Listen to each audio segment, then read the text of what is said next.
Hi, my name is Grant Phelps. I'm Chief Winemaker here at Vineyard Casas del Bosque.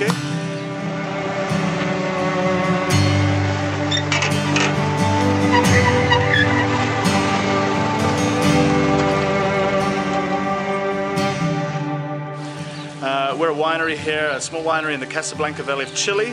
We specialize in cool climate wines.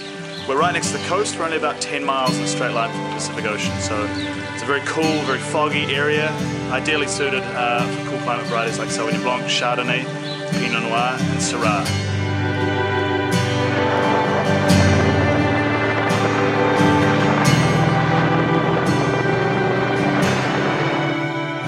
Right now we're just coming into spring, so we're just waiting for bud burst to kick off.